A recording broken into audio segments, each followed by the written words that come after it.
We are all lucky people for having all of these friendships and relationships running through my mother and around her and sometimes in spite of her.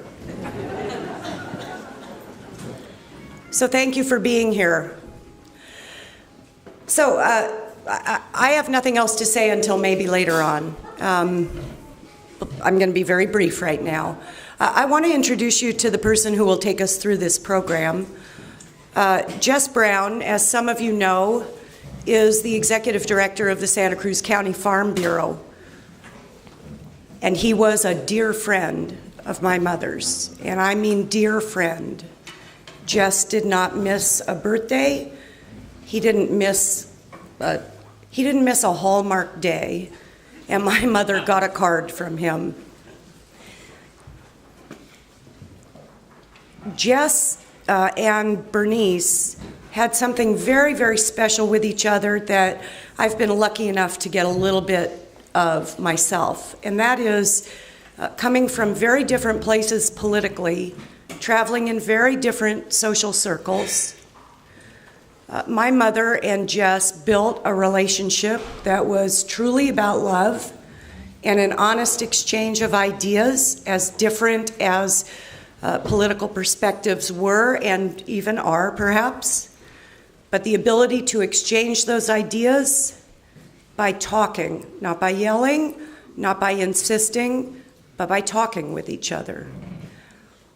My mother adored Jess Brown. I adore Jess Brown. He is an honorable man.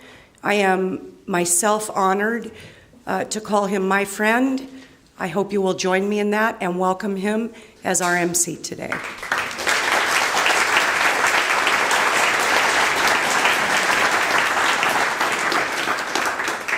Thank you, Nora, for those kind words. I appreciate that.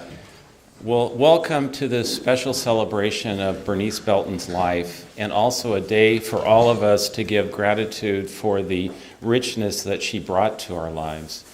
As Nora had mentioned, I was very much enamored with Bernice. I found that she was a multi-dimensional person. She appreciated the beauty that art brings us. She was passionate about politics. She was passionate about travel. She always gave her time to help people who were going through rough periods of their lives.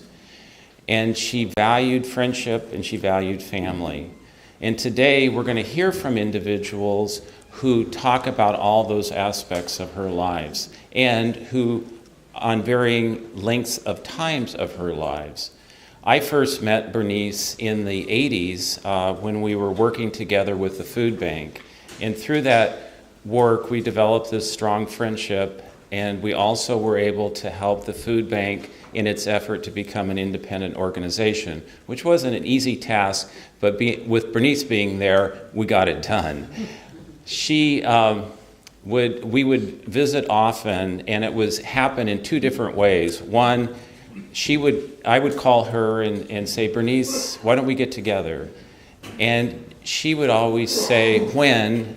And I would suggest a date, and she would say, that's wonderful. I look forward to it. And that was the end of the conversation, and I got off the phone, and I thought, God, I just love this woman. And when we would get together, we would talk about all these things, from agriculture to workers' rights, to travel, to things happening in Santa Cruz, to the family, what was happening with the grandsons. And I just felt it was such a special relationship.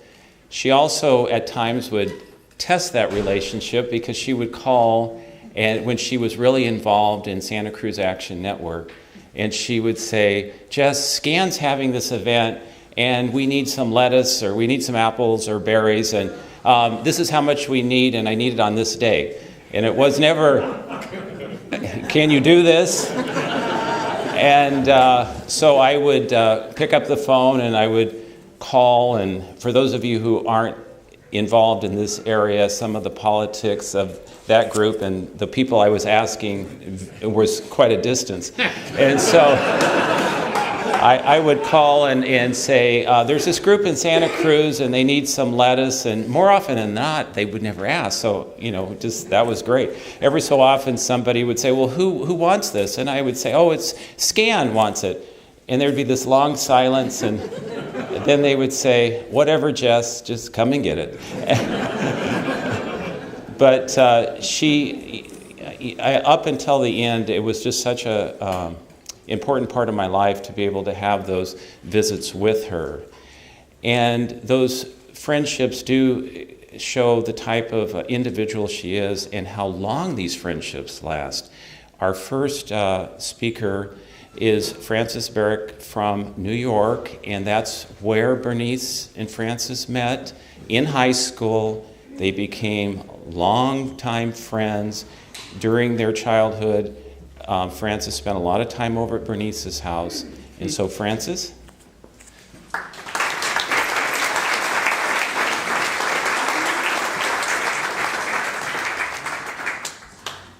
I'm not guaranteeing that I can get through this all.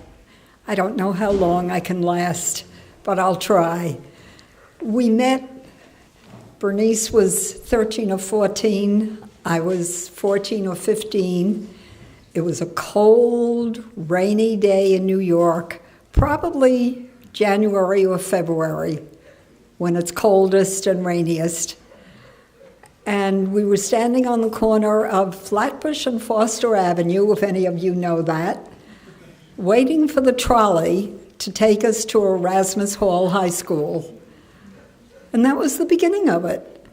We met in the afternoon because Bernice's family had just moved into the neighborhood. And she had transferred from another high school, I don't remember which. I met her in the afternoon because she wasn't sure how to get home. And we went on from there. I used to go back to Bernice's house in the afternoon with her. And I was telling some people before, Mrs. Bear, her mother, had an elastic house. It grew with the number of children who came to see her. I don't know how many of you know that Bernice had a brother named Larry who was killed in the Second World War. Larry brought his friends. There were 3 who came most of the time, and I came with Bernice. And mostly we stayed for dinner. We had fried veal chops most nights. Veal was very inexpensive in those days. Bernice's father was a traveling salesman. He sold whatever he could because this was the Depression. So Mrs. Bear was the high mucky muck in that house. And a terrible cook. A terrible cook, yes. A terrible cook, yes. But I never enjoyed veal chops as much as I did when Mrs. Bear made them, Linda. I never did. Haven't eaten them since. Anyway, time went on. Came the Second World. Well, let's take it chronologically, if I can remember it that way. We graduated from high school. I went on to college because my mother wanted me to. Bernice went on to get a job at the New York Post, which is the best thing that could have happened to her. Those of us who are New Yorkers realize that the New York Post now is a rag. But in those days, Dorothy Schiff was the editor, and it was a wonderful newspaper. And Bernice was lucky enough to get a job as secretary to a reporter named Joseph Kahn. He was a political reporter, and that was the beginning of Bernice's political life. She learned so much then. She bloomed. She became the person that you all know. Before that, she was a nice Jewish girl who lived in Brooklyn. Then came World War II. I got married very suddenly and started traveling with my husband. I was a camp follower, as they say. And Bernice stayed on in New York. Maybe somebody can tell me the answer to this. I don't know how she and Irv got together. I don't know when she got together. She was introduced by Irv's sister. She was introduced, and who was Irv's sister? Dorothy Ruderman. Aha, now it makes sense. Okay. And you just wasted a whole minute on Irving Hawkins. I'm sorry. Well, those of us who are old are allowed to have these reminiscences. Anyway, I came back to New York very pregnant, and Larry had gone off to war and unfortunately was killed. He was a medic. His Jeep ran over a bomb in the road, and he was killed. That was a month before I gave birth and to a son who was named Larry in his honor. And a month later, Linda was born, and Linda is named in his honor. Bernice called me as soon as she found out. She hadn't even gone home yet, and I met her at the house and helped make phone calls about Larry's death. Anyway, time went on. Bernice and Irv got married, and much to Mrs. Bear's distress, they moved out to the ends of the earth, California. At that point, we both got very busy, raising families, being married and raising families, and I got filtered thoughts about Bernice through her mother and through her sister Sylvia. Not very good reporters. But that's the way it went for quite a while. I remember, and my daughter remembers, Bernice came to visit her parents with Nora and Donnie. You were all very young. All the children were very young. And we must have met in Stuyvesant Town, where the Bears lived at that point. And you all played, and Bernice and I said hello. We hadn't seen each other probably in 10 years, hugged, and started talking as though we had seen each other the day before. That's the way it always went. There were big voids when we didn't see each other for a long time. I heard about Bernice's divorce from Irv. Mrs. Bear did not approve.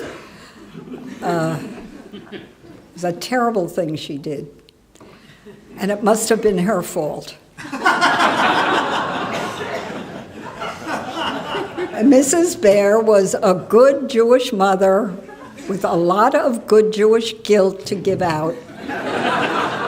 And that's the way it had to be. It had to be her fault. And then I didn't know anything more about Bernice except what I got through Sylvia, who was not a good reporter either, until Sylvia died. And then we started calling each other, and our friendship bloomed again. I have to tell you, I know I'm going on forever, but I have to tell you about a wonderful, wonderful trip that Bernice and Bill and my husband Mike and I took to Vancouver. And it starts in Seattle. Bernice and Bill came up to Seattle where Mike and I were having an elder hostel, and I won't go into what an elder hostel is because none of you were old enough to know about it. But I had learned about the terracotta on Seattle buildings and was very much taken with it. Bernice and Bill came. They were going to stay with a union friends of theirs, I don't know who they were, who lived in Seattle. And we all met at our hotel where Mike and I were staying. Then the union friends, having told Bernice and Bill how to get to their home where they were going to stay overnight, left, and Bernice and Bill and Mike and I went out for a walk. And at every other building, I would say, there's some terracotta. Oh, look at the terracotta, Bernice. Until at one point, after the second or third block, Bernice stopped in the middle of the block and said, Frankie, if you say terracotta one more time, I'm going to kill you. That was the end of the terracotta. The next morning, Bernice called and in a whisper said to me, Frankie, you have to come and get us. They served us instant coffee.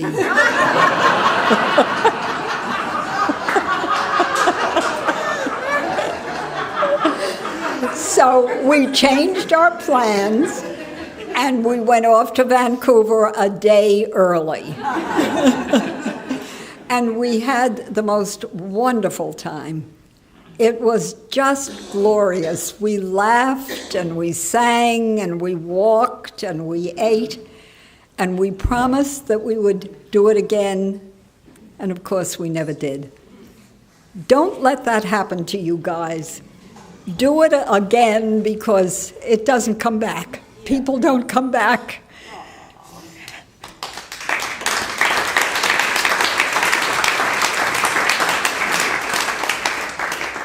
Anyway, it was a wonderful trip. We'll never forget it.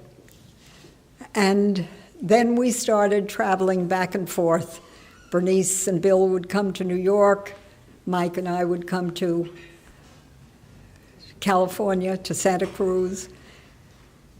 And then she got sick, which I think is a hell of a nerve. And you all know the rest of the story. I can't tell any more of it. I will break down completely. But I keep missing her terribly, as we all do. And I keep looking over my shoulder because she really, it's not fair. Okay, that's it. Thank you.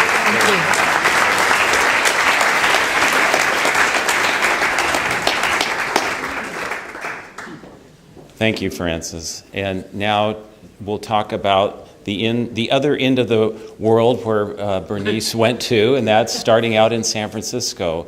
Develop another long-time friendship with an individual that really, they raised their children together, each having 6 months apart from one another, and their lives intertwined quite a bit since that first meeting. And so I'd like to call forward Annie Adler.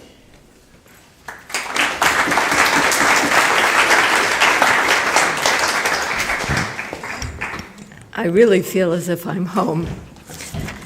I saw Bernice about a week before she went, and she had the temerity to pass on my birthday.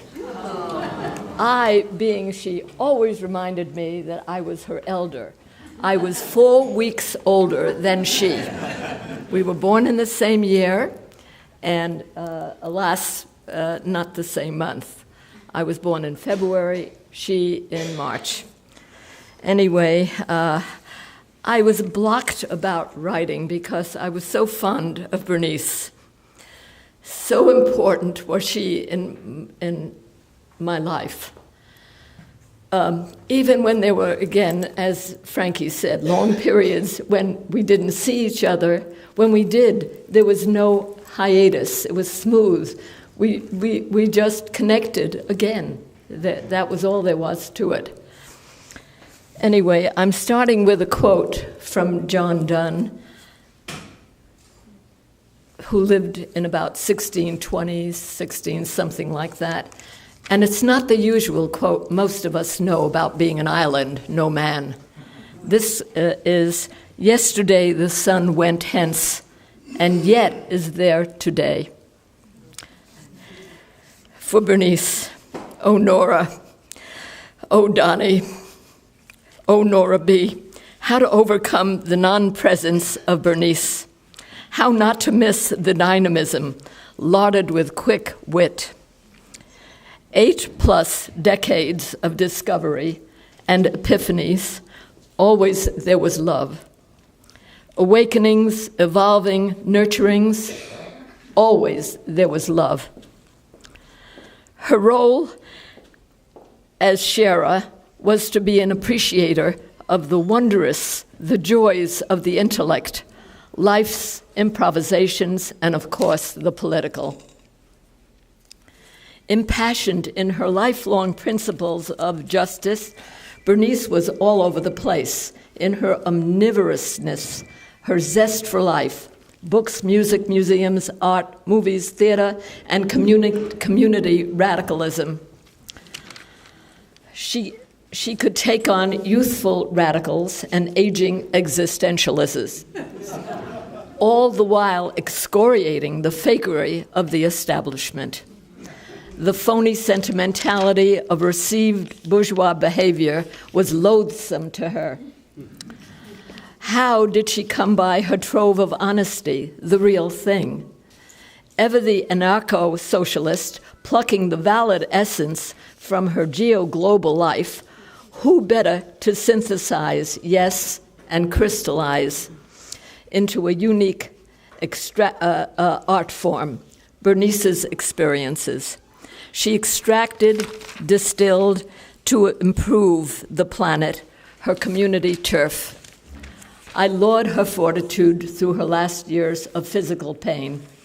I laud her upbeat sensibilities, her heady brew of culture, cunning, and stalwart spirit. So splendidly gifted with her idiosyncratic endowment of intelligence and her salty lingo, how lucky am I to have been privy to Bernice's shtick and intellect. Her special love of her family, especially the recently minted overflowing love for grandson Andrew, his brother Dan, and Adina, as a reaffirmation of the life force.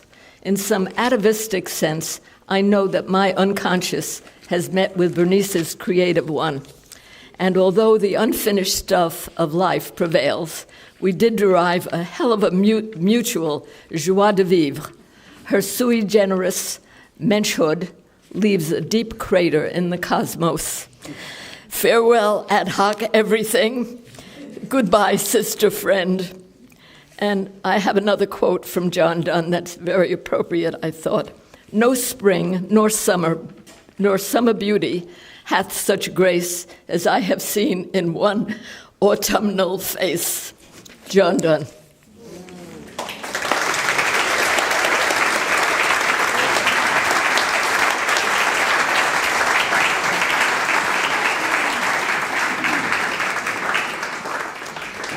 Thank you, very nice. And now moving on to the Santa Cruz years, where so many of us had the opportunity and pleasure to get to know Bernice. I would like to call forward Julie Zuckerman, who first met Bernice when she was a student. Julie was a student at UCSC, and Bernice worked briefly in the Women's Studies program. Their friendship blossomed in such a way that when Julie moved to New York, where she now resides, every summer she would come out and stay and would bring her children. So Julie?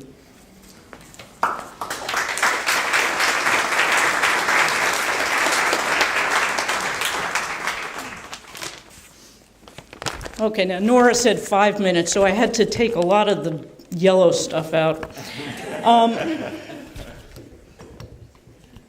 I just want to say it's great that you all are here, And looking at the weather this morning, it's a good thing that Bernice didn't have to be here, but she hated that fucking weather.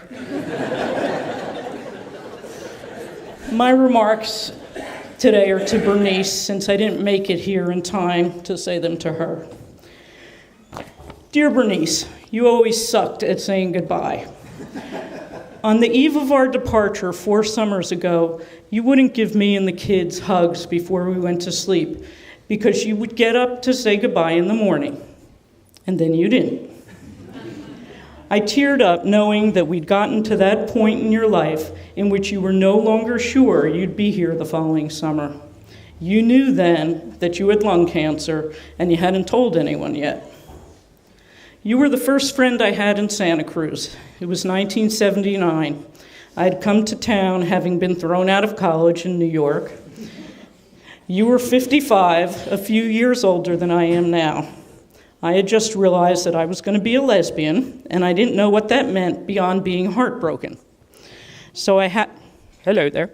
So, I'll use my outside voice. Yeah? So I happened up to campus to check out the Women's Studies program and stumbled upon you, the nonplussed administrative assistant of the program. We were an odd couple. You hated academics, and I was a wannabe. You were a chain smoker working in a room without windows, and I couldn't bear the smoke. But we connected because you felt I knew important things like how to say kvetch and schmuck. That bagels should never have blueberries. And that, right? And that pastrami had to have fat. You missed New York City, and I was looking for a way into the feminist academic scene. You said that I saved you by helping you navigate the university system. I remember it as me being saved by you. You kept that job for a year and then fled the university. But the relationship had gelled, and so began what you like to refer to as our love affair. It was a revelation to me that Jewishness didn't have to be based on being an upper-middle-class liberal Democrat, wearing the right clothes, attending the right schools, getting the right job, and marrying the right boy. You were a proud New York Jew, wearing those god-awful polyester pants, the ever-present potato shoes, attending seders where people sang civil rights songs, and traveling luxuriously with a tent and camp stove to the most upscale of music festivals. You were my mentor, the cool mother who encouraged me, witnessed my foibles, and was never disappointed in me. And I, like the several other surrogate daughters in this room, allowed you to parent me in the way that is never as easy with one's own children. We could be our best selves together. Each summer, I returned, and our relationship took many forms during those years. Initially, you were the embodiment of what I simply labeled Bernice-ness. As I was coming into adulthood, falling in love, having a real job, I imagined myself as on the road to Bernice-ness. It was an ideal of a life lived fearlessly, caringly, independently, and interdependently. A life where you and Bill could go your separate ways on vacation, rabble-rouse on the left, and have an open door that was always being walked through by the circle of friends and allies who peopled a seemingly endless web. To me, you and Bill were so represented by that house, the kitchen, the living room, the dining room table we've all spent so much time around, the continuous brewing of coffee. Back in the old days, I actually thought you could cook.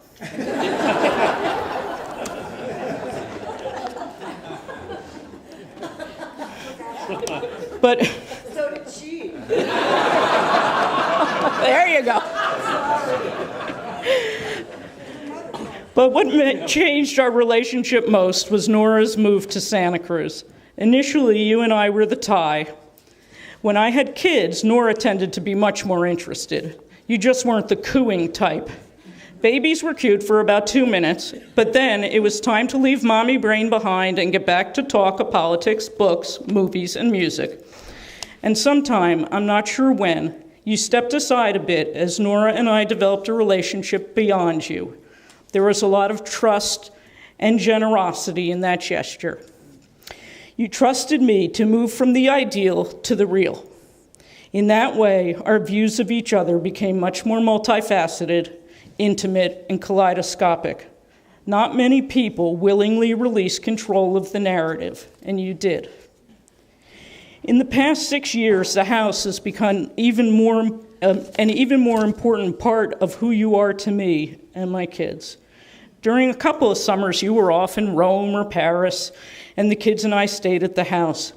We did things like wash years of smoke off the windows and attack the dining room chairs with oil soap to strip the layers of hand gunk that all of you had left on the tables after those dinners and meetings and mailings, and that would glue our shirts to the table after a long meal.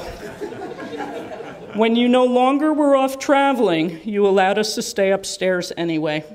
By then, Dylan and Sasha were old enough to keep up with your brisk repartee and be entertained by your stash of stories. The boyfriend who painted water towers and didn't have a car. Come on, don't you remember that one? You don't? You do. So the boyfriend, she comes to New York, and this old boyfriend, she goes out with this old boyfriend, and then they go back to the boyfriend's house. He's now married. And the boyfriend says, it's time to go home. Oh, Bernice, you don't have to get a cab. I'll drive you home. I'll drive you. Don't worry. Oh, no, I'll get a cab. And then the wife says, honey, we don't have a car.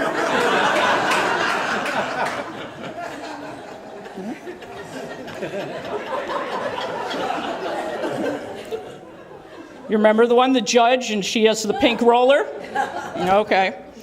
Then there was the Cary Grant story, the anti-HUAC years. You were thoroughly sick of us by the end of our stay, declaring to NORA that although you loved us dearly, you were glad to be alone again.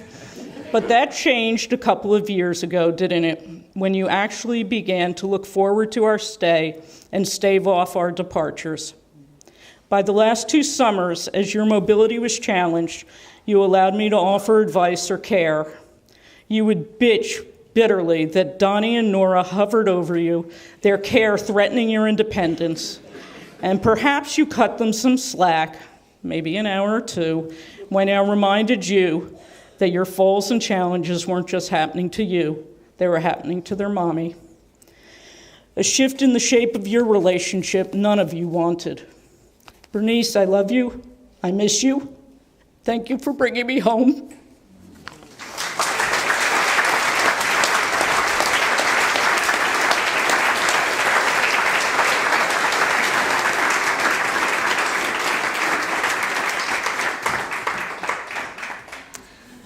Well, one thing that we are all familiar with is Bernice's love of politics and the valuing the grassroots effort.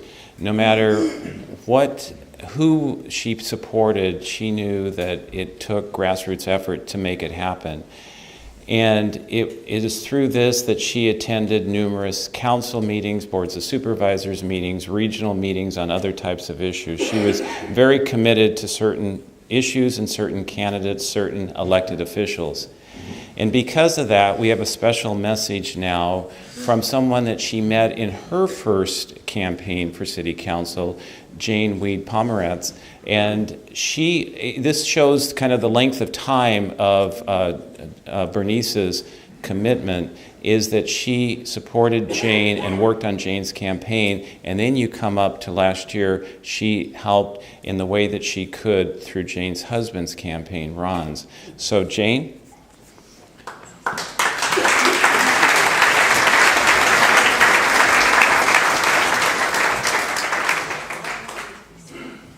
Well, let's get this very special hearing underway.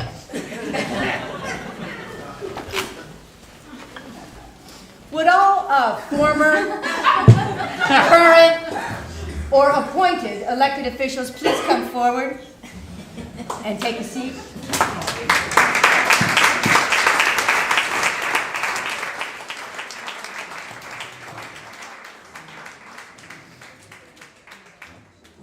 And I have an able timekeeper. Thank you very much. And so you will show people at what point? See. When you have 30 seconds left. And then I should say, thank you very much. Okay. So, this is an opportunity for public comment, and I would like to encourage the members of the public who wish to address our ad hoc committee here today to please be brief and to lean towards self-regulation and help us see the continuum, help us connect to how Bernice affected your part in the public process, and or reflect on the time and energy that was given to you and this community by Bernice. So we will take our first member of the public. Okay, come on up.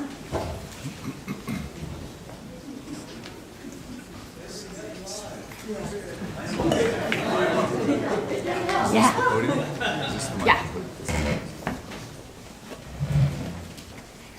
Thank you, Jane. Thank everybody for being here. I'm Bernice's niece, one of them, and it's just a really great honor to be here to share her life with all of you. She was just the most remarkable woman. So I just have a quick poem to read about Bernice and about being with her, and it's called At Your Doorstep. Your doorstep was unlike all others, always welcoming, always. The sunlight streams from the redwood trees across the valley. Higher up still sits the medicine Buddha, and the lush footpaths where Bill and I would do our walking. But I don't need to go there. The Buddha's right here, the true Buju, the Bodhisattva of Santa Cruz, my Aunt Bernice. And like the sunshine pouring in, she poured herself into our hearts, insisting we sit down and tell her about our life. And with unwavering attention, she made everyone feel special, uniquely special. Because when she listened, there was no one in the world as important as you, as important as her. Sharing that intimate coffee, a sacred act she repeated over and over with each one of us year after year. And like a true bodhisattva, you could rest whatever burden you had on her simple shoulders, so that in your leaving, you could laugh again, because her companionship always graced you, always made your world just a little brighter, just a little lighter, always. Thank you, Bernice, for gracing all of our lives. Thank you so much.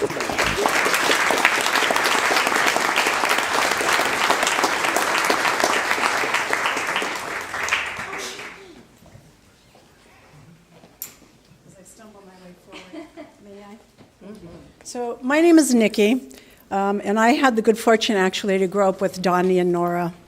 And it's a pleasure listening to all these stories of Bernice, of her grown-up years, but I don't know how many of you really remember her as a parent. And one of the things that came to mind to me was really about how many of us wanted to grow up and be Bernice because she was like no other adult we knew. She would take us on grand adventures and always get lost on the way there. So it was fitting tonight that I got lost on the way here to her memorial.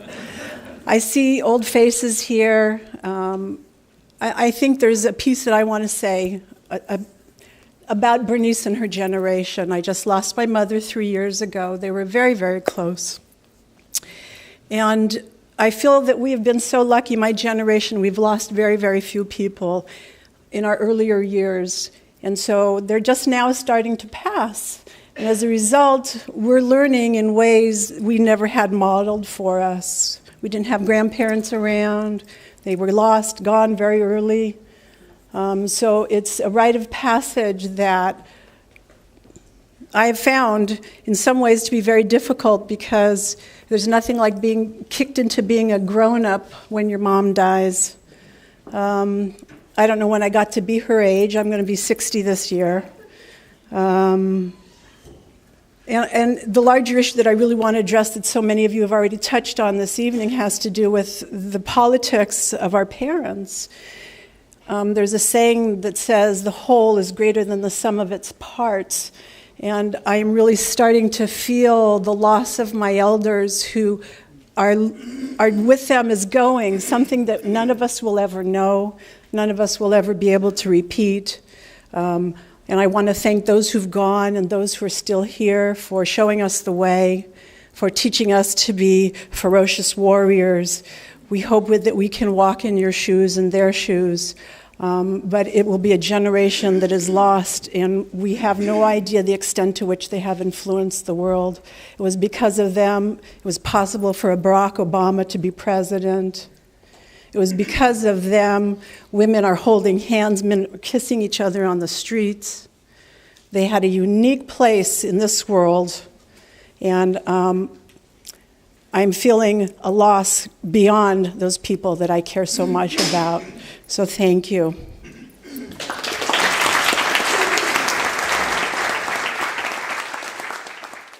For you lot, I'd like to say welcome back. I think I sat through, 200, I counted them once, 200 city council meetings. And I never said a word. I was a reporter here many years ago. I live in Key West now with Lane. And it's okay. It's a blue dot in a red sea, which is okay. Bernice was always a little unhappy with that because I took Lane away. But I would like to say this, that Lane remembers a lot of what Julie said at UCSC. You have to speak up a bit, love, through your tears. Yes. She also went through the same studies, the same advice, and the same so forth. I wanted to say this, too, that it was the jail, opposition to the jail, I believe, the new jail. Yes, the new jail is there. It's a monument to Bernice's fight, but there it is. When we moved to Key West, which is a town in Florida, a place most Californians hate, and I quite like, we missed the city commission. Is nothing like you lot was, fighting for good things. Public office isn't what it is, but okay. We also missed our friends, many of whom are here today. And Lane came home to Santa Cruz in tears and was going, oh my God, Bernice, I can't do it. What am I going to do? Her health, unfortunately, is much improved living in the tropical climate. So Bernice said, I hated Santa Cruz. I hated it. I wanted to be in New York. She didn't even want to be in Southern California, really. And she said, wait 5 years, and it'll be okay. She was right. Thank you, Michael.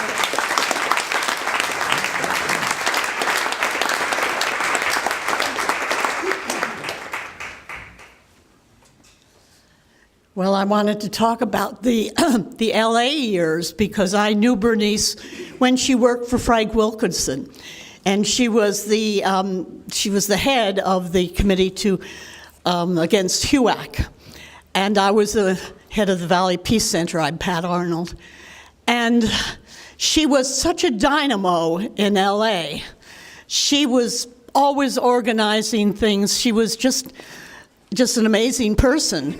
And so I couldn't not say something about the work that she did there because nobody had said anything about her marvelous LA years. And then she came to Santa Cruz, and I did too, and it's a good place to be.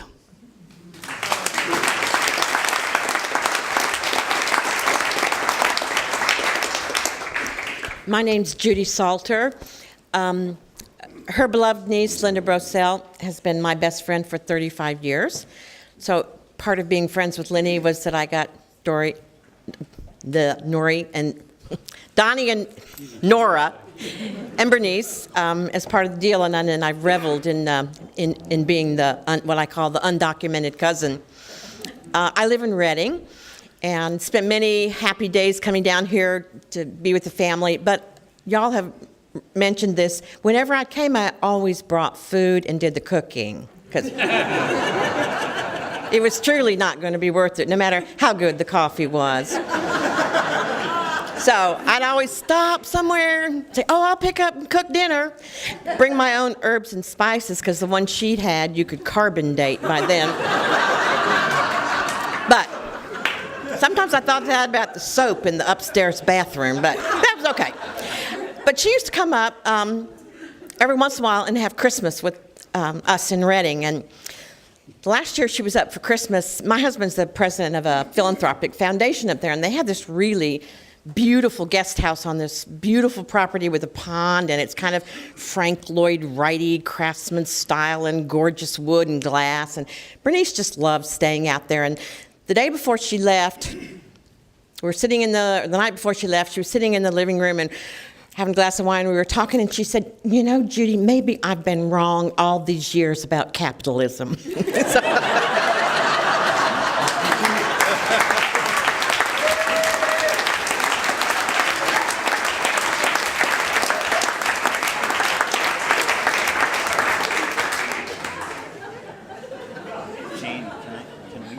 Yes, of course you can. Oh, how about if we take more members of the public, and then we'll hear from public servants.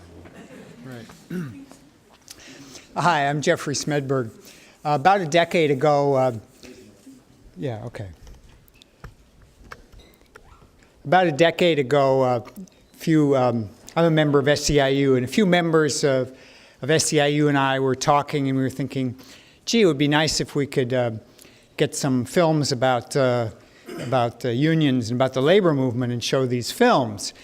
And so I was thinking, this sounds like a good idea. I wonder, I'd like to get a little advice as to how to put on some kind of event like this. So who in the community could I think of who could give me some good advice? And I thought, Bernice Belton. So I called up Bernice, and she said, let me introduce you to somebody. And so we met and went downtown and went into the office of Jim Schwenterly at the Nickelodeon Theater, and we presented this idea. And Bernice, being there in the room, he had no choice except to say, "Oh, that's a great idea." And this year is the 10th anniversary or the 10th year of the Real Work Labor Film Festival. Thanks. Maybe you don't know how influential Bernice has been in so many things in this community.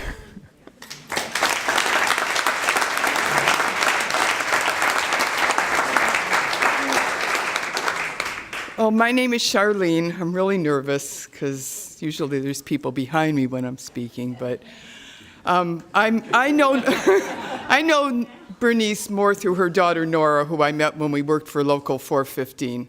And I just have a couple things to say. One, it was the first Jewish mother whose home I ever walked into that had dust in her house.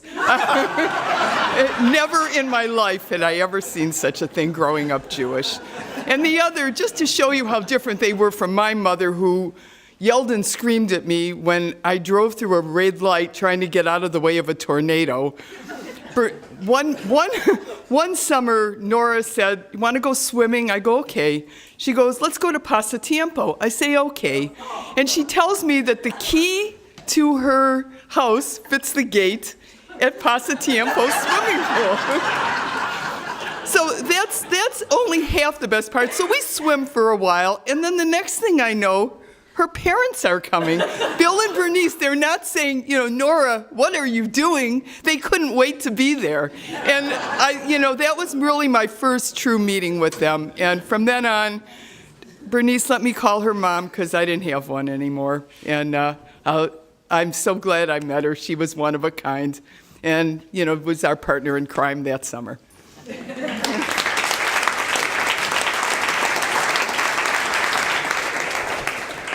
Hi, I'm Hank Goldstein. I'm with Linda Brosell. I just have to say something about this food thing. Linda's mother, Bernice's sister, was challenged in the kitchen. Sylvia, I don't know about. I don't think she ever saw a pot. Right. Now, Bernice, yeah, it's true about the coffee. Coffee is unequaled anywhere, and it is generally true about the cooking. in my time going back, since 1980. However, I would like to point out to this assemblage, there's a reason these are here. This is called banana bread. This is Bernice's recipe, which I've tasted it. It is not a perfect copy, but it's really close. It's really close. It's delicious. But one thing, Bernice would come to us in New York over all those years, and I don't think there was ever a time she didn't come with a loaf of banana bread for me.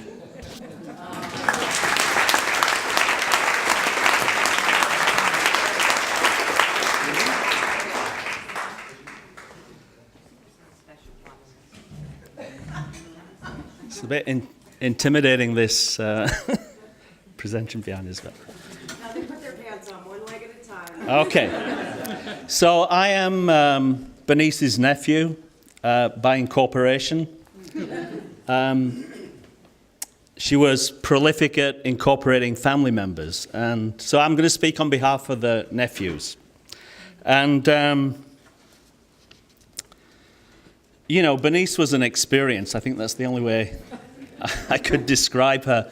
And I did a poetry tour through California about 3 years ago with a friend from Buenos Aires, Argentina. His name is Isaias Nobel. And he really only met Bernice once, but he also became a nephew. And I think, you know, speaking for the nephews of Bernice, we all knew we were the favorite one.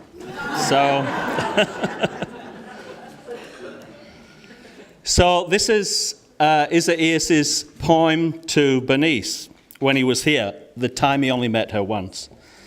And it's kind of an interesting poem because he's a Spanish speaker, but he wrote it in English. And I think he just captured, for me, something essential about Bernice. It's called Sparkling Bernice. Shining blue, deep sky, hills, birds, old high trees, old living silence on the wind, surrounding us. And then, like in the fairy tales, she arrives, wrapping up all of us with her tender regard, with genuine interest, each one of us, our inner life, our dreams, what we are, and where we are going. Smiling and sparkling with childhood mischievousness, the wise shaman sitting on top of the mountain of life welcomes all of us, embracing each one by one, offering inexhaustible love for humankind, smiling and sparkling, opening the poetic path, the inner real one to our hearts. Aunt Bernice, our aunt, my new old friend, stands up. And what's your name?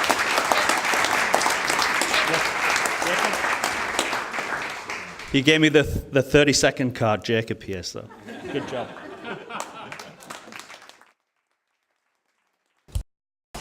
Written in 1888, actually written for the first international meeting of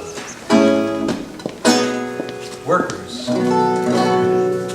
Arise, you prisoners of our nation. Arise, you wretched of the earth. For just as thunders condemnation, a better world's in birth. No more traditions chain shall bind us. Arise, you slaves, no more in thrall. The earth shall rise on new foundations. We have been not, we shall be all. 'Tis the final conflict. Let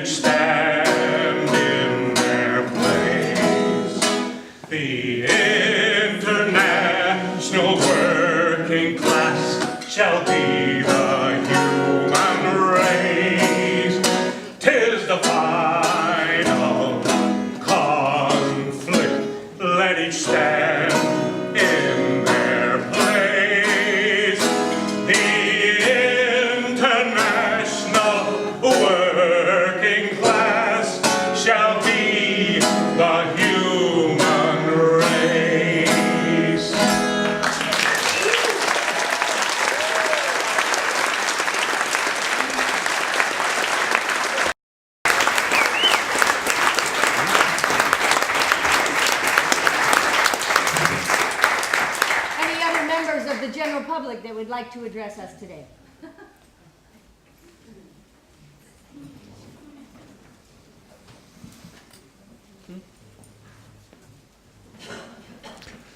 Hi, I'm Pete.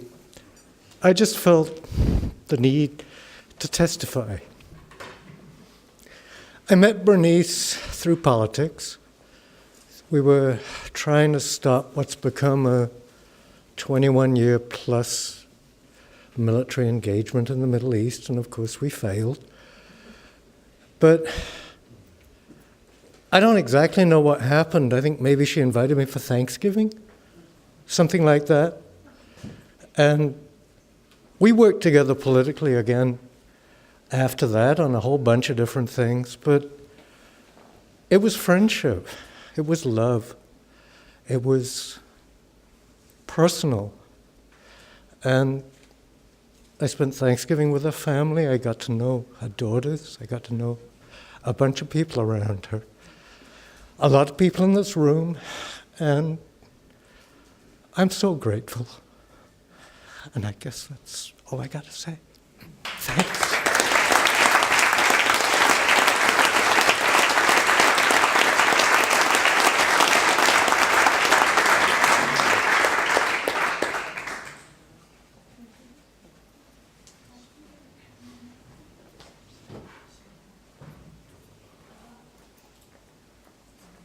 Actually, I've never spoken to the city council, so this will be their first chance.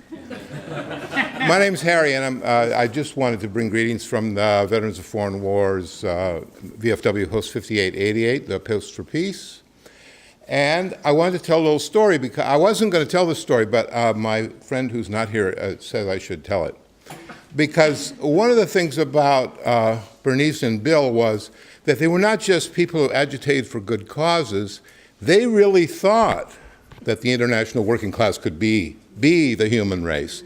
And that was what drove them in what they did. And there were a lot of people, myself included, and others I'm sure in the room, who out of the 1960s and early into the 70s thought, well, we should do that too.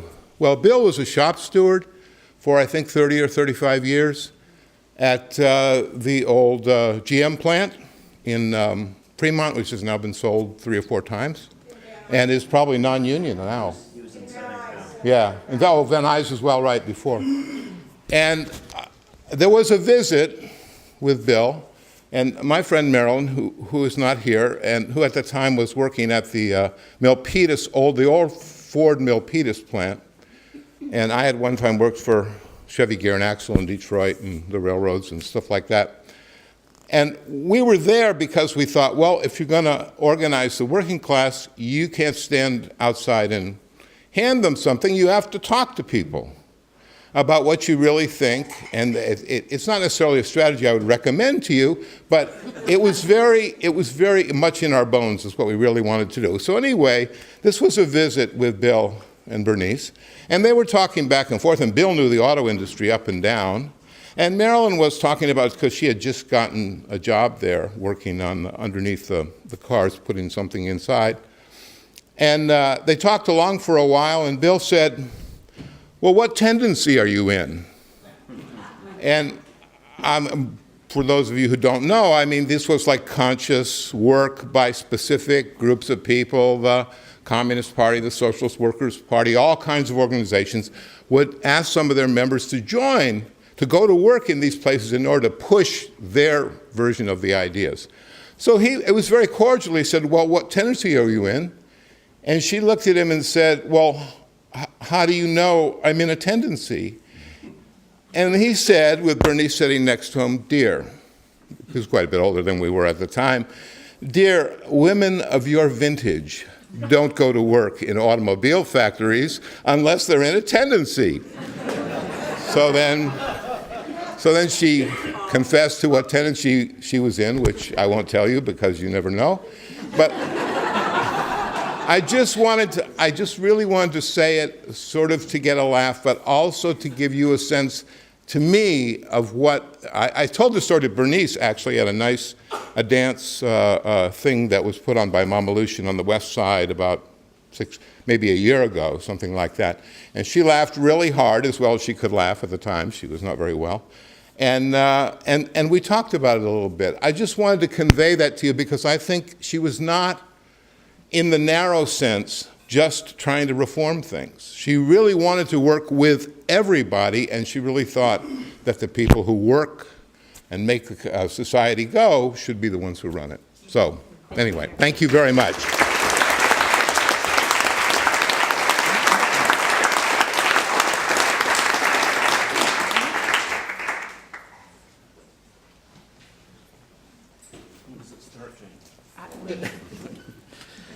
Thanks for this opportunity.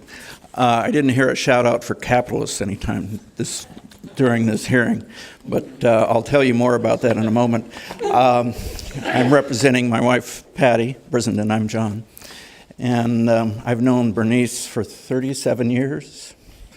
We were volunteers at a program at the Youth Counseling Center across from the big gray building in Santa Cruz, and it was called Active Listening. I think in Bernice's case, it should have been active speaking. I learned a lot to listen to Bernice over the years. We were engaged with she and Bill for 30 years as capitalists, and I think she still enjoys the dividend checks, or at least the family does. So she went off to Paris once, I think, as a result of our capitalism. So my hat is off to her adventures, and I have a quote that I learned from an applicant for one of our jobs recently, and it was from Alf Johnson. It was to Bernice, I think. I heard this just a couple of days ago. She said, "Go forth and disturb the universe." So, Bernice, go forth.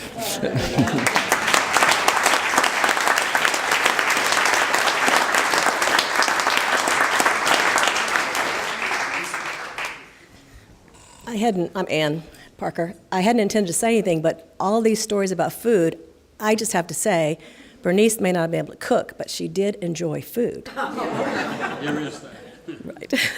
I write restaurant reviews for the Sentinel, and I asked Bernice to be my companion one time for a lunch. And we went to Sanderling's, and we got there, and my jaw's already hurt from laughing on the way over. And she said, "Now, what should I order?" And I said, "Doesn't matter, whatever you want." And she goes, "Well, what's your budget?" I said, "The Sentinel will pay for it." And she went, "Oh." So she got the fanciest thing on the menu and made about 4 substitutions and got a side order of clam chowder and scraped it clean, and then said to the very young and handsome waiter, "Dear, can I have a little more? This wasn't enough." So at the end of the meal, and I think she had 2 desserts, the waiter came, and he just absolutely loved her, of course. He just ate her up. And I was like, what am I, chopped liver? But that's Bernice. Everybody loved her. So we had our desserts, and he came and said, "Would there be anything else?" And she said, "Dear, you are adorable. I want you." I grew up in Georgia. My parents were Republicans. My brother is senior vice president of Coca-Cola, and Bernice loved me anyway. That's kind of funny, but it's not, because she did love you. It mattered who you were, not what was around you or what people around you might think, no matter how fierce her beliefs were. I lost my mother in May and my father in January, and I hope that there is a heaven, because they'd be there fighting right now. Thank you.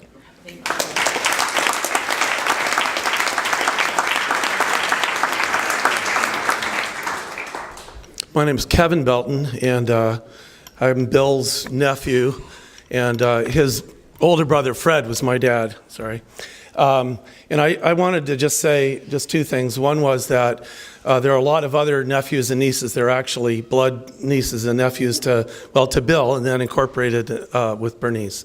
But they were both very special, especially to a couple I want to mention. My older brother Terry went to UCLA and also worked in LA for a while, and actually lived with Bernice and Bill, and had a lot of great memories from those days. Knew them at a level that I didn't know them, because I didn't really get to know them till many years later when they moved to Northern California.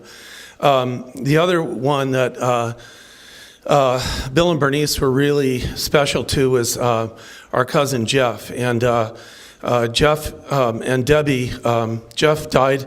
Jeff saved the life of my son from drowning a few years ago.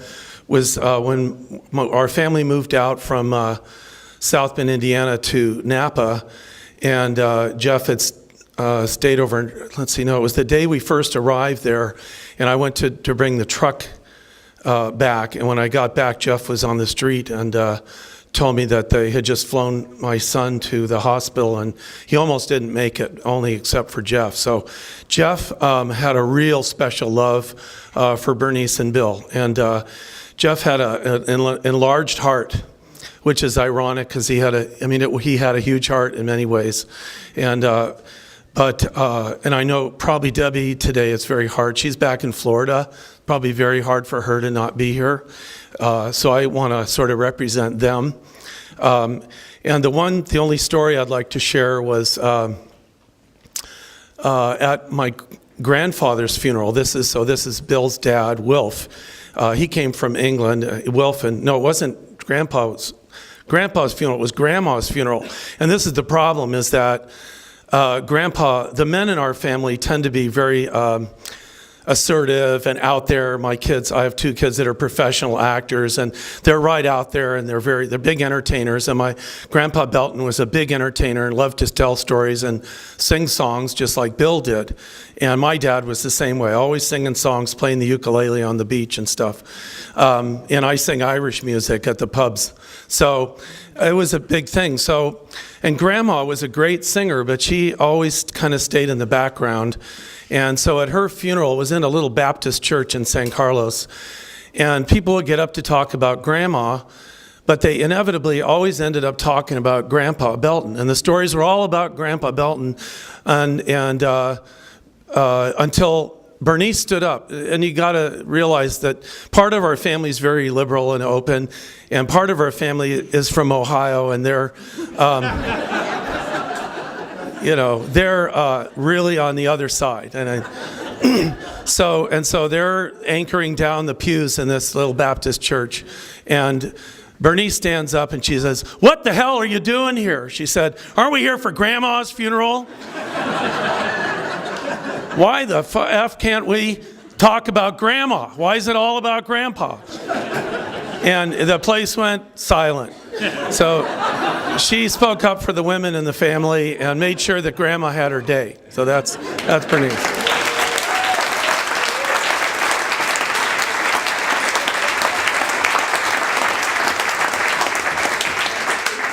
Okay, we will close this portion of the hearing and turn it back to members up here if they'd like to speak.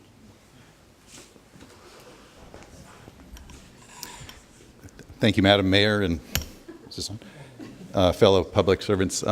I'm Bruce Van Allen, and I've known Bernice for longer than I can actually pin down, but it definitely was from being involved in politics in the community. And what Bernice and Bill were for me, and I think a lot of us who came into Santa Cruz politics in the 70s when, at least here in Santa Cruz, we were trying actually kind of an experiment. The whole community was saying we should be shaping the future of our development and the environment and the care that we give to the needy and the disempowered.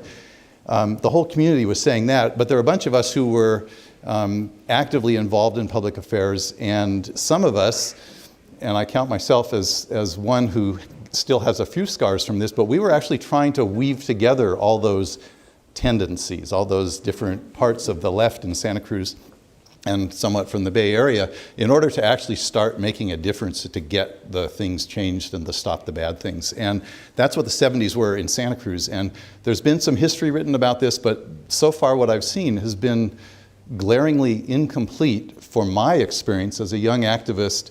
And coming out of the New Left, a lot of us had very little continuity from earlier leftist movements for a variety of reasons. And here in Santa Cruz, when we started getting organized, it turned out there were a bunch of people here who were way ahead of us by decades of their committed activism, of their thoughtful application of Marxism, of leftist thought, and of organizing. And that was the main thing, was organizing. These were people that were veterans of being serious organizers, and here we were with all our fancy new terms like socialist, feminists, and stuff like that, and trying to figure out what to do, and with a rising community that we were part of the leadership of. And it was people like Bill and Bernice, and I think of Dorothy DeLacy, Lucy Hessler, Celia's mom, and a few other people who, in a sense, said, we might be able to help, we'd love to help, we're not going to tell you what to do, but we could, why don't you come over and have some coffee and talk. And they kind of ushered us into the intergenerational connections that a lot of us now know the left cannot survive or continue without. And I think our community doesn't realize the extent to which when we took control in the late 70s and made a bunch of things a lot better and stopped a bunch of bad things from happening here. And sometimes that kind of fades away when now we're caught up in the politics of today. But we really did something major, and it was our elders, and I count Bernice and Bill, they at that time would not have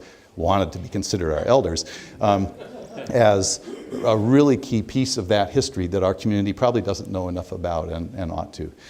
I will say one thing, that I thought I was the only one that Bernice ever confessed to, that I hate cooking.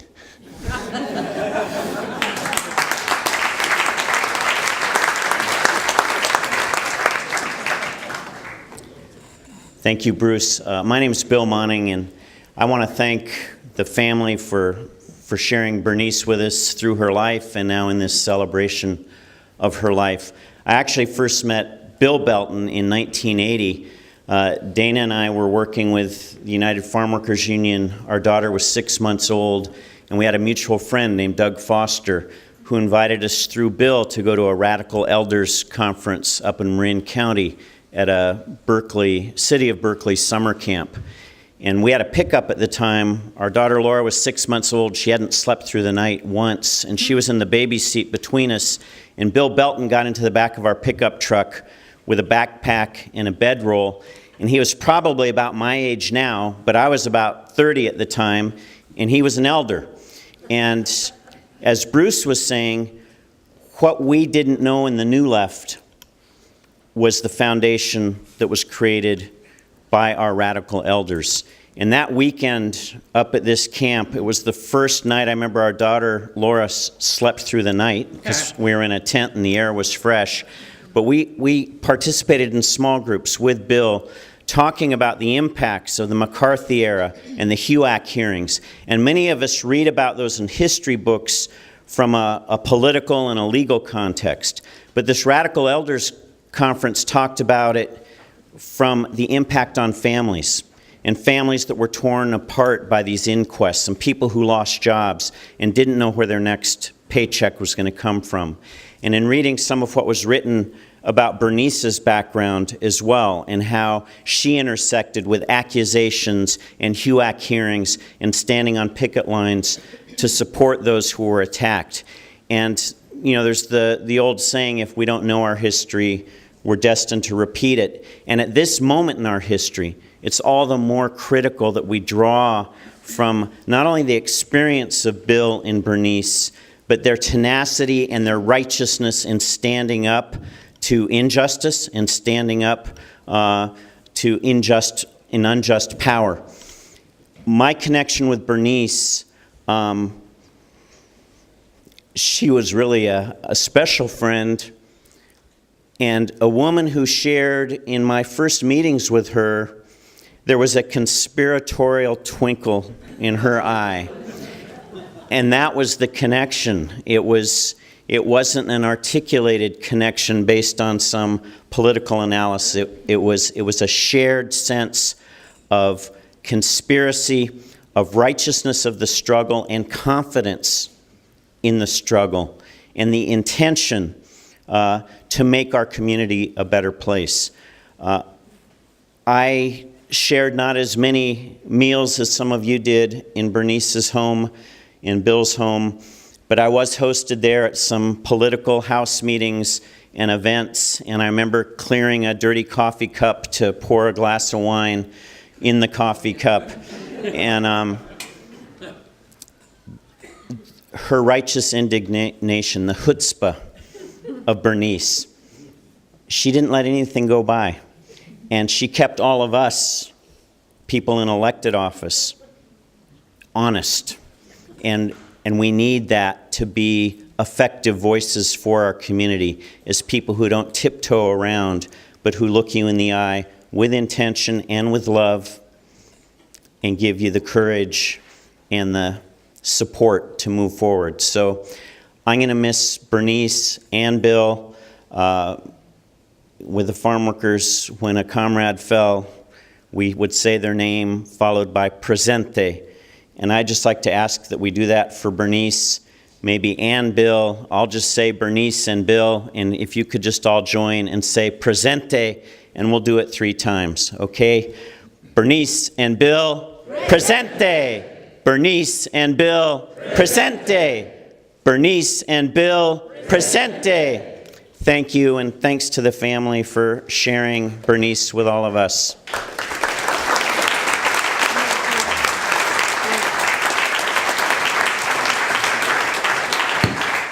I am going to defer to Larkin. I won't promise to be brief, I just will. I knew Bernice in a number of different contexts. I worked with her in a number of nonprofits, food and nutrition. Before the agency she worked with a lot broke away eventually, the Second Harvest Food Bank. Numerous community efforts long before I ever thought about being involved in elected office. She, probably better than anyone else that I know, really exemplifies this sort of sense of optimism that we really can make a difference. And one of the things you teach when you teach grassroots organizing is that, you know, there really are more of us than there are of them. If we really got organized, if we understood our power and affected it, we could change everything. But it's hard to believe it at times, and we have doubts and we fall back. Bernice didn't know any position on the dashboard except forward. There was no reverse in Bernice. It didn't matter what the issue was, and she was smart, she was clever, she certainly had her cynicism. We could sit and understand what was wrong with the world and what was wrong with our own movement and what we were doing, be quite critical of it, but she never did anything but project an optimism that if we just kept moving forward and kept working, we could get the things we needed to get to make this world a better place. And there are certainly those moments when you need someone like Bernice to persuade you that we're not spinning our wheels, that it's not hopeless, that, gosh, they seem so powerful and they seem to be doing such crazy stuff to our world. And Bernice would always give you a sense, and whether she was there with you still or you just remember it from the last time you talked to her, that we really can make a difference in the world and that we should just keep pressing forward and make it happen. Maybe better than anyone else, I think Bernice Belton exemplifies Antonio Gramsci's comment that there needs to be pessimism of the intellect, understand how bad things are, but optimism of the will. We can make a difference. And she projected that in a way that made a huge difference in my life. Whether I agreed with her on every point or not, she was someone that really was out to make the world a better place and got the rest of us engaged in that process. And I'm going to miss her for that.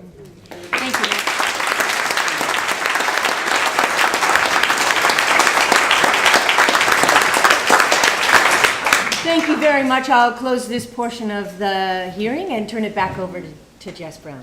Thank you.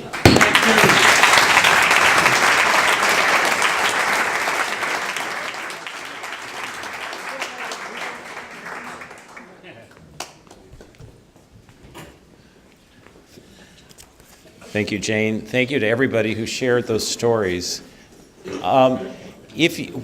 When you visited Bernice in the home, if she was sitting at the end of the table away from the window, you not only were able to have this wonderful conversation, but she was somewhat framed by this beautiful artwork. And that artwork was done by our next speaker, Sarah Freelander. She is, I always thought that Bernice met Sarah through art, and it wasn't until I had a discussion with Sarah that they really met when Sarah was working for the Community Counseling Center, and Bernice was a jail liaison. She would work with the center to seek out help for people in jail who needed counseling. And it's through that time that they met, and also the friendship that was built through with her Sarah's husband, Cliff. And I understand that there was some effort to have that table, that wonderful dining room table, redone early on, and it still hasn't been redone, but that's another story. So Sarah? And I'm going to try to express how I saw Bernice in regards to her friendships and her community, all of us. Alongside her indomitable, independent nature, her love for her family, her deep-seated sense of responsibility to the world, community was amongst her most precious and prideful accomplishments. In gratitude, she would often say, "This is really what it's all about, isn't it? We truly have built a community, haven't we?" And then she would grin and shake her head and shoulders in this delightful way, as if the world had said it wasn't possible, but she knew differently. Meeting her 35 years ago as a 25-year-old, I was bowled over by Bernice's overt appreciation for connection. Bill, Bernice, Cliff, and I would spend an evening together, and there'd be a call the next day reiterating what a high it had been and how she was still glowing from the experience. I'd speak to her 3 days later, and she'd mention again how that evening was really remarkable, just a delight. And it had kept her going all week, she said.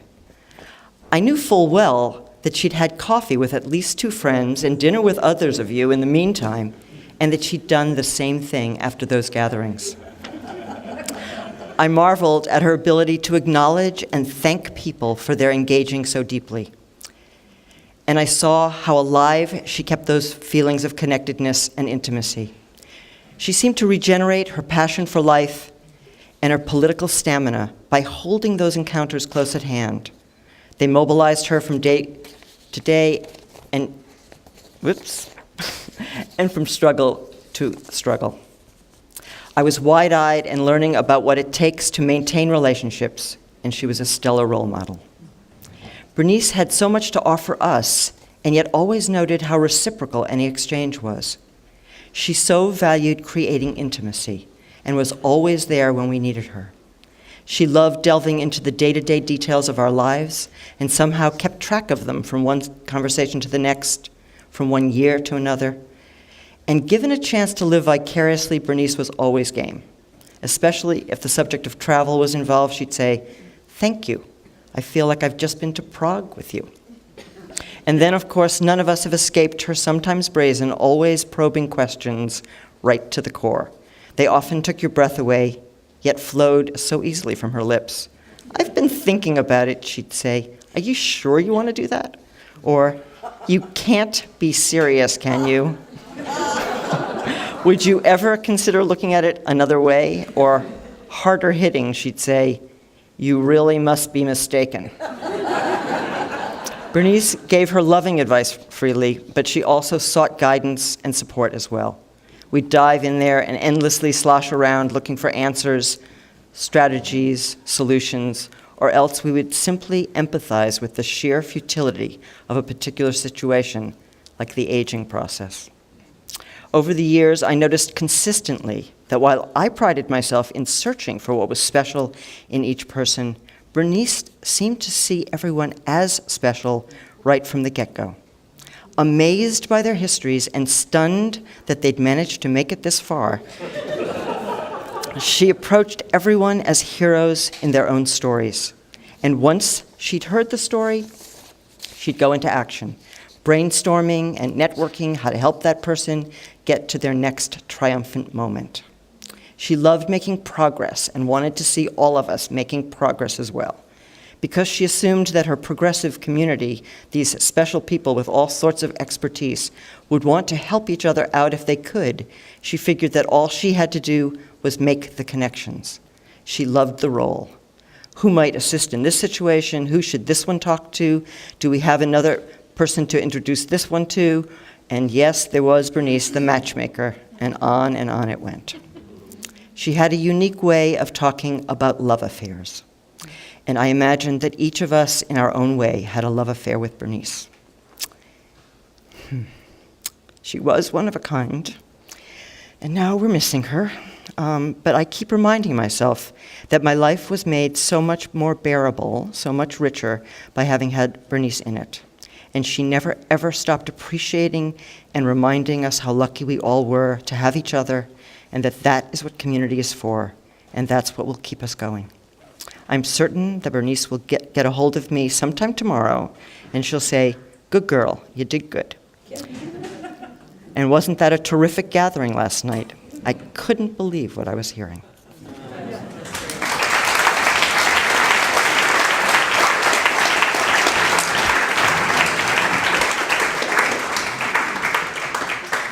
Bernice's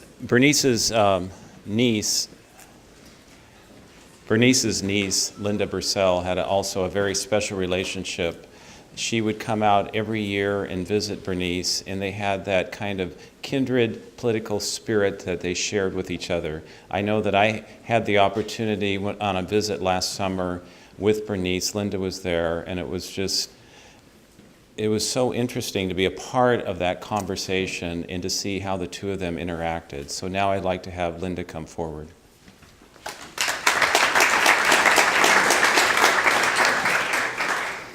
Hi, everybody. It's nice to see you. And before I finish, I just want to take this opportunity to tell all of you that through my beloved Aunt Bernice, I've met so many of you on such a more intimate level. I really hope we don't lose touch with each other, because we'll always be in touch with Bernice that way. Unlike Annie, unfortunately, I am not an intellectual, but I am going to open with another poem from another John. This one, however, comes via Molly Ivins. I don't know how many of you know her, but she was a Texas humorist. John Berryman was her favorite poet, and I was at Molly's memorial in New York when this was read, and it really struck me. I'm changing a name, obviously. This memorial is to do Bernice, not sufficient honor, but such as we become able to devise out of a decent or joyful conscience. That's Bernice. And I also wanted, a friend of mine who had sent a condolence card, I decided to add, even though it's the kind of sugary drivel neither of the two of us liked, but it really struck me this time, and that was, "What the heart once owned and had, it shall never lose." That's Bernice.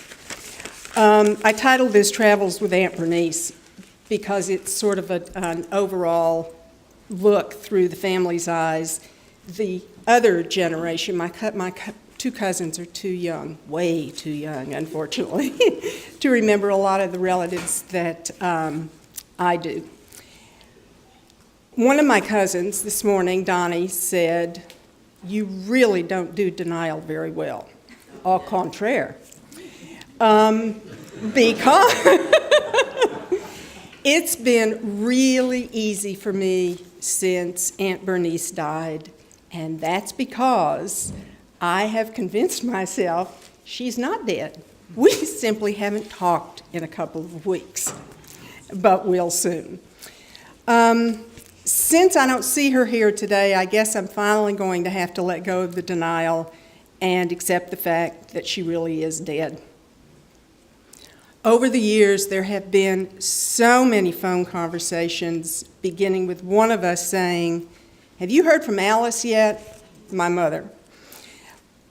No, one of us would reply, followed by the other saying, "Well, I guess she's still dead."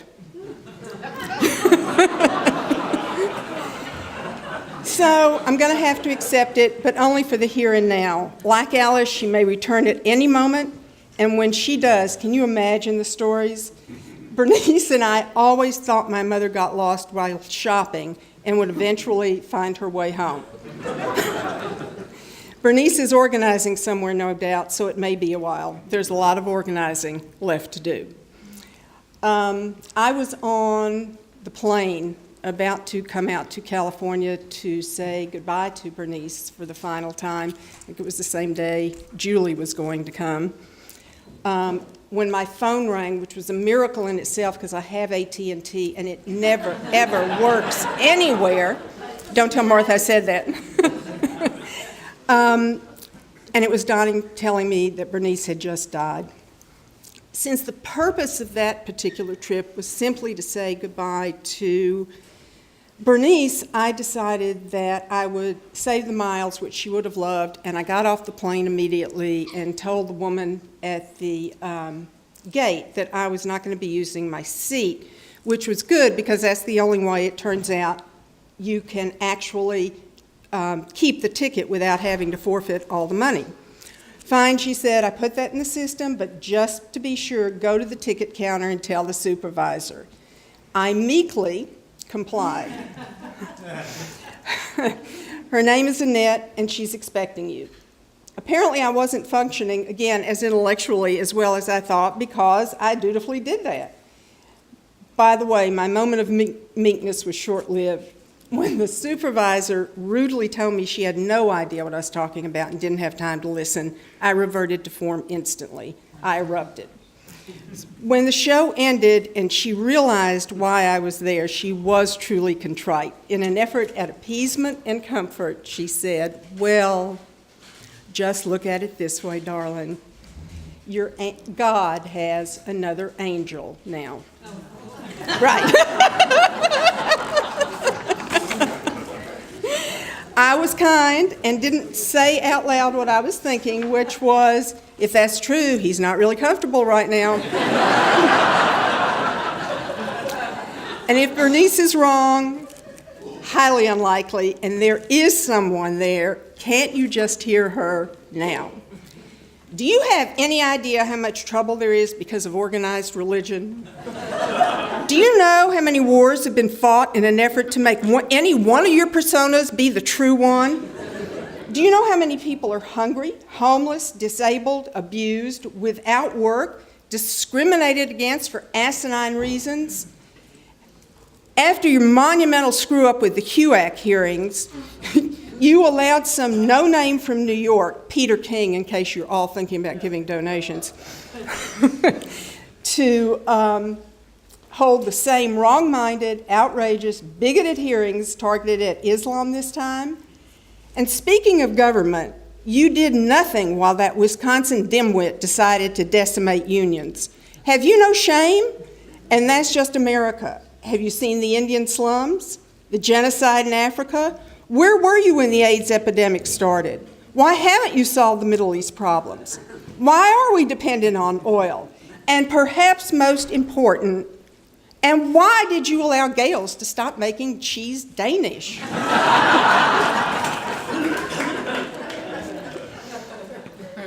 From the beginning, Bernice was beloved, coddled, and adored by the family. During one of her visits with my parents in Texas, one of those visits apparently coincided, I'm just going to tell two quick Bernice stories, with some long-planned dinner. I guess what you should know in order to introduce this is my mother was the quintessential proper middle-class woman who aspired to much more, but she was proper. For reasons no longer remembered, I don't know why the dinner couldn't be rescheduled, nor do I know why Bernice became absolutely determined that she was going to go with them to this dinner. No, my mother told her firmly, tongue-in-cheek. Begging will not help. These are sophisticated, genteel, proper people. You will not come. After a few reasons why she should be allowed to come along, I'm your sister. Didn't work. I'm your favorite sister. Didn't work. I'm your beloved sister. No. Finally came the kicker, and Annie will love this. Okay, Alice, if I promise not to say fuck even once, can I come tonight? She went.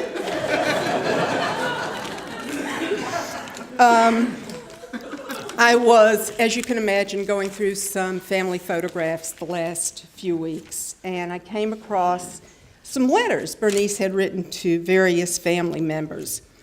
One of them was to her parents, who were visiting my parents at the time, and the closing on the letter was, "Your devoted baby."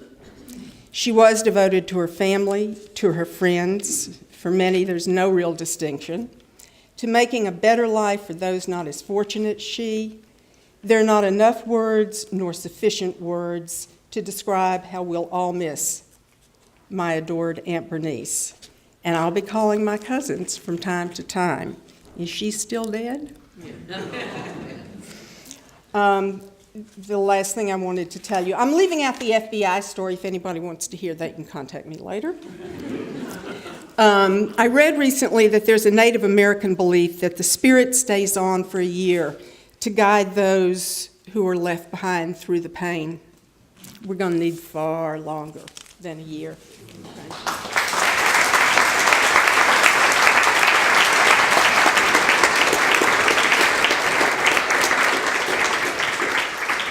When visiting with Bernice, it was always so wonderful to hear her talk about her two daughters.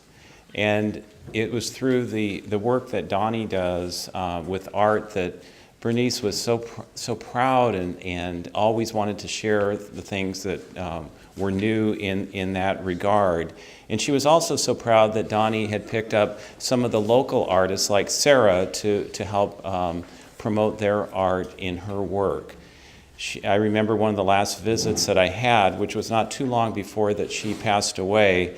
She shared with me that she was so happy that that her son-in-law had told a potential client that he needed to have time to go to his son's soccer game, and that was going to be important if they wanted to have him work.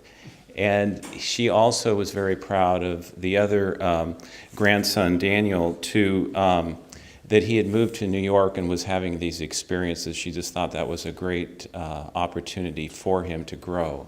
And I'd like to call Donnie forward. Yes, I'm Donnie. I'm Bernice's younger daughter. And am I the last person to speak? Nora, okay. Well, no, the only reason I was saying that is, do you all remember at Bill's memorial, Bernice didn't want to speak. She was wearing that beautiful green sweater. She didn't want to speak, which was probably the only time that all of us had witnessed her not wanting to speak.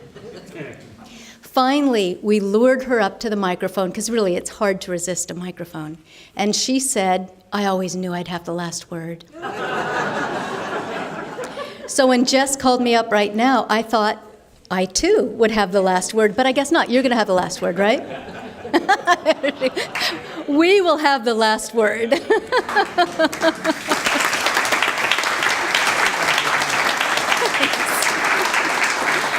So what I would like to say is that Bernice, as Jess had said, as many others have said, her passion, to use your words, was politics and people and art and music and literature and all of those things that form a beautiful foundation of our lives. But really the most important thing was her community. We loved her so tremendously.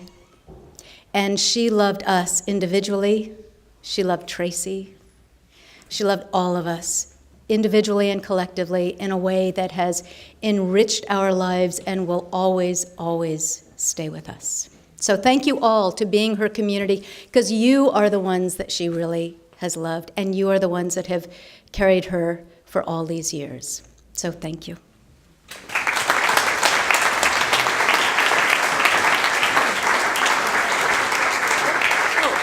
And now I'd like to introduce the person who's really going to have the last word.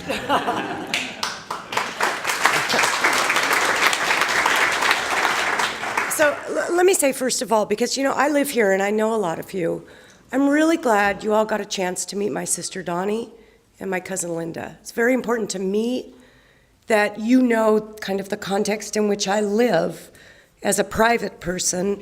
And there's not much to my life that's a private life, and there certainly wasn't with my mom.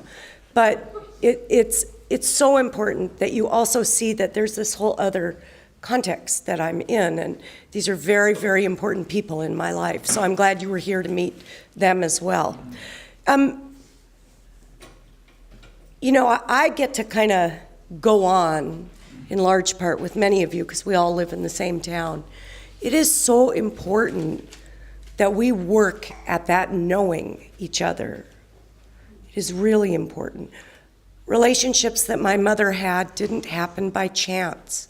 Sometimes we would all stumble up the steps and find each other having coffee. And God knows, my sister and I, for many years, we met a lot of other daughters.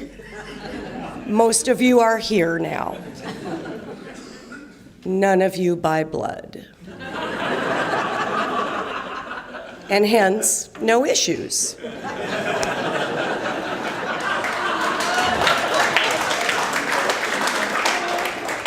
But you know, blood or no blood, issues or no issues, it all takes work.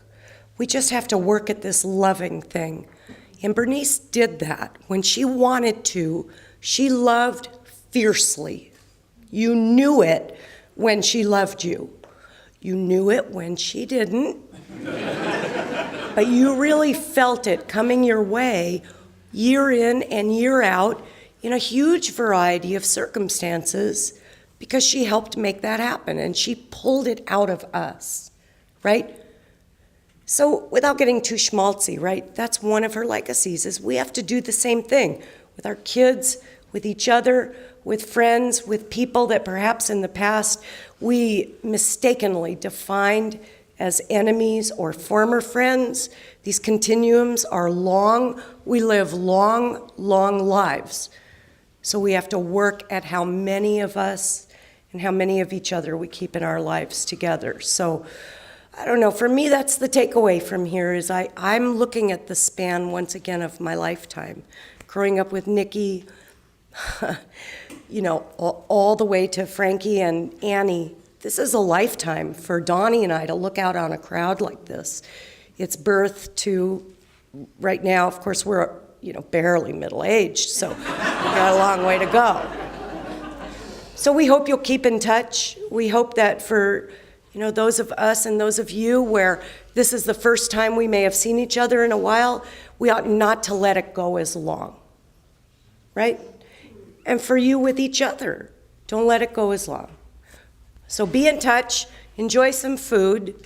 You know, we will see you the next time. It won't necessarily be a memorial. It will be another kind of celebration, or it will just be somebody's kitchen table. So thank you all so much for being here.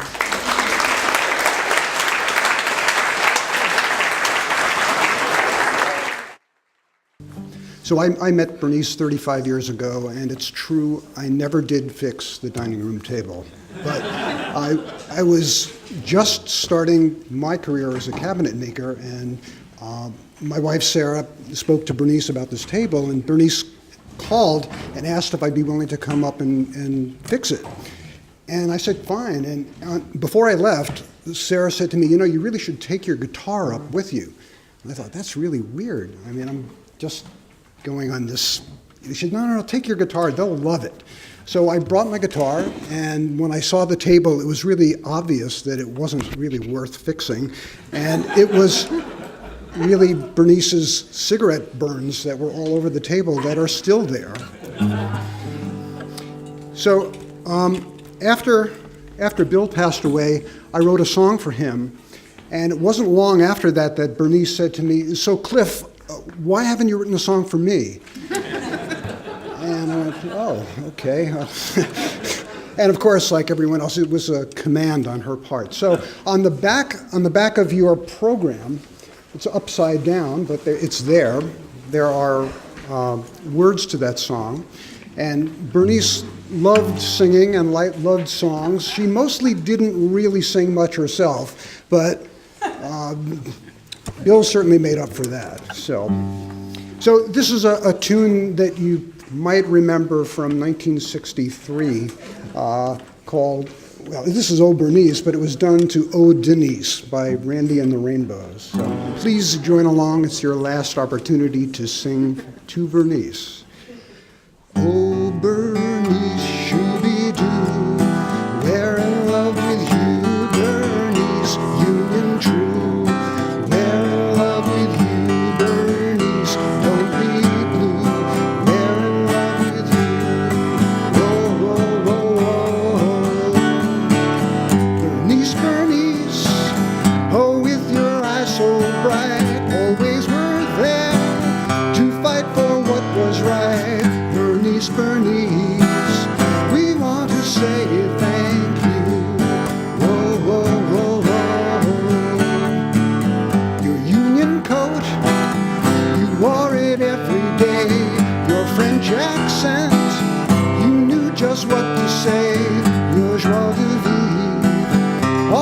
came shining through.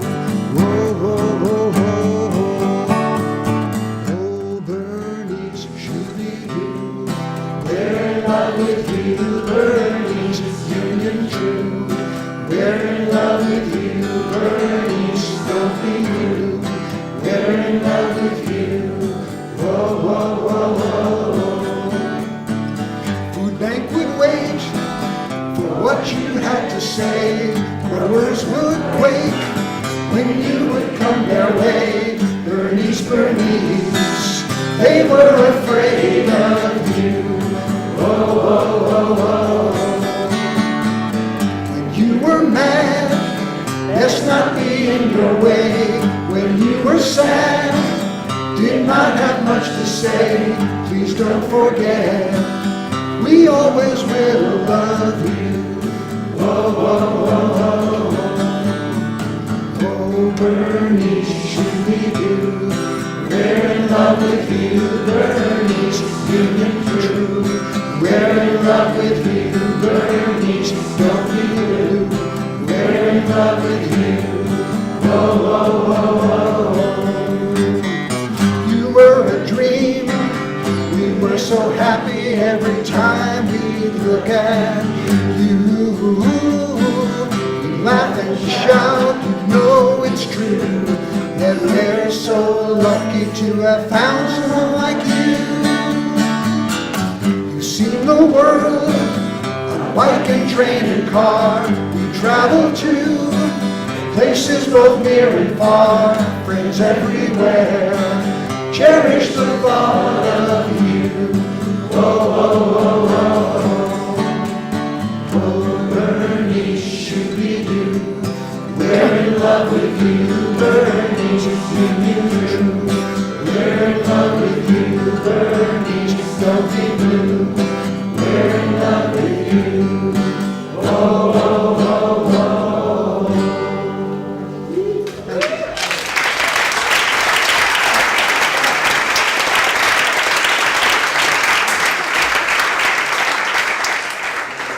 Thank you, Cliff. Thank you all for attending, and thank you to Bernice for making our community a better place, our world a better place, and for enriching all of our lives.